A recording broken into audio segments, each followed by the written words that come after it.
Livro dos Espíritos, capítulo 10, Ocupações e Missões dos Espíritos, segunda parte. Questão 574. Qual pode ser a missão das pessoas voluntariamente inúteis sobre a Terra?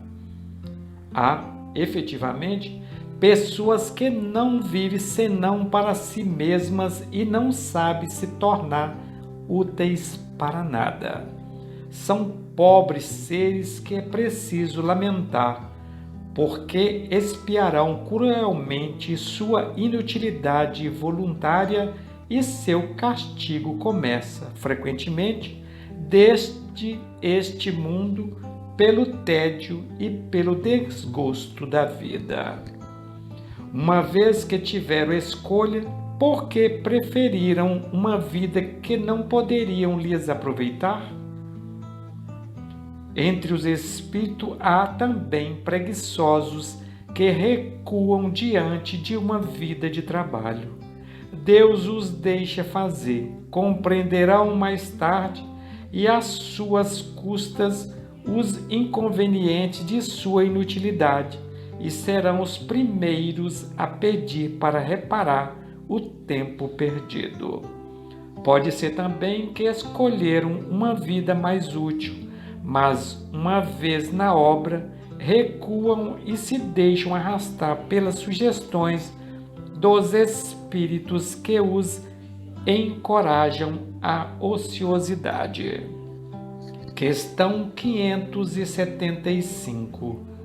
As ocupações vulgares nos parecem antes deveres que missões propriamente ditas.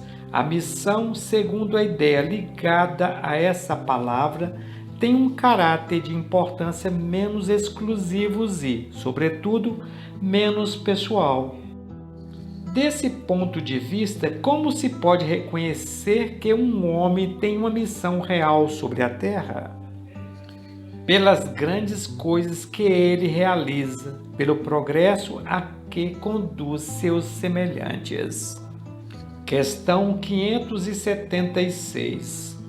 Os homens que têm uma missão importante a ela estão predestinados antes de seu nascimento e dela têm conhecimento?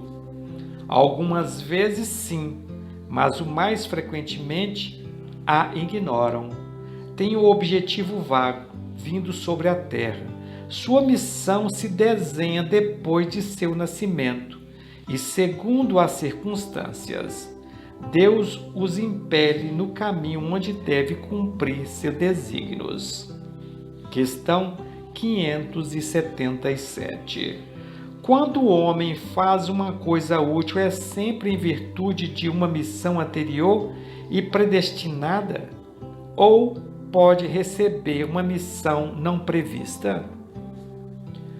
Tudo o que um homem faz não é um resultado de uma missão predestinada. Ele é, frequentemente, o instrumento do qual um espírito se serve para fazer executar uma coisa que crê útil. Por exemplo, um espírito julga que seria bom escrever um livro que ele mesmo faria se estivesse encarnado.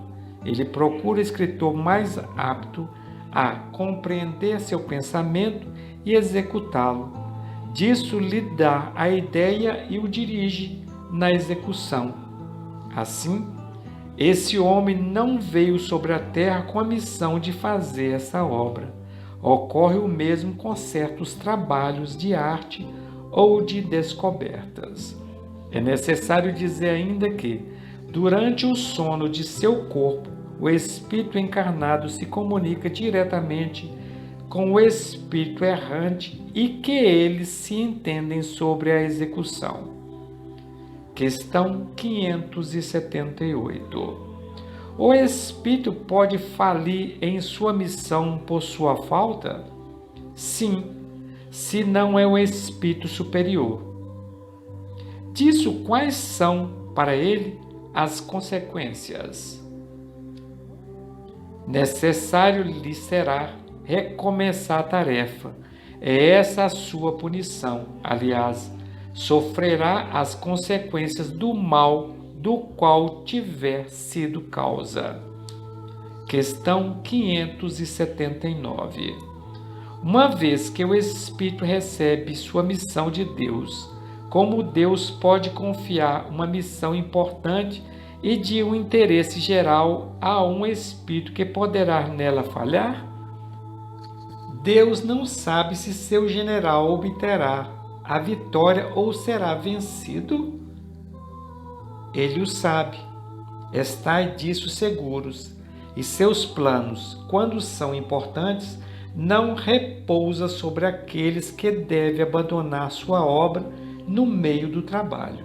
Toda a questão está, para nós, no conhecimento do futuro que Deus possui, mas que não vos é dado.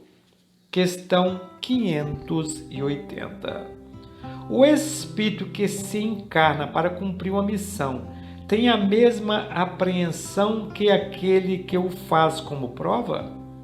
Não, ele tem a experiência. Questão 581.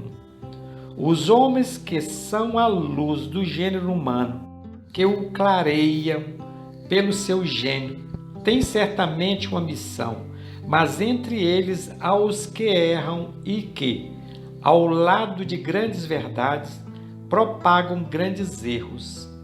Como se deve considerar sua missão? Como enganados por si mesmos, eles estão abaixo da tarefa que empreenderam. Entretanto, é preciso ter em conta as circunstâncias. Os homens de gênio devem falar segundo os tempos e tal ensino que parece errôneo ou pueril em uma época avançada podia ser suficiente para seu século. Questão 582. Pode-se considerar a paternidade como uma missão? É, sem contradita. Uma missão é, ao mesmo tempo, um dever muito grande e que obriga, mais do que o homem pensa, sua responsabilidade pelo futuro. Deus colocou o filho sob a tutela dos pais para que estes o dirijam no caminho do bem. E facilitou sua tarefa, lhe dando uma organização frágil e dedicada que o torna acessível a todas as impressões, mas aos que se ocupam mais em endireitar as árvores de seu jardim e fazê-las produzir muitos e bons frutos, que endireitar o caráter de seu filho.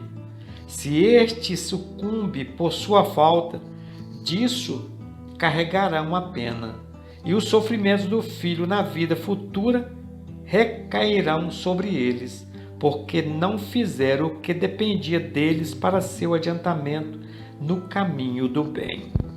Questão 583. Se uma criança se torna má, apesar dos cuidados de seus pais, estes são responsáveis?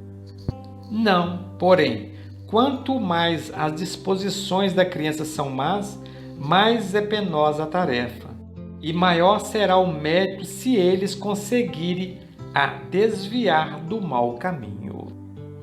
Se uma criança se torna um bom sujeito, apesar da negligência ou dos maus exemplos dos pais, disso estes retiram algum fruto.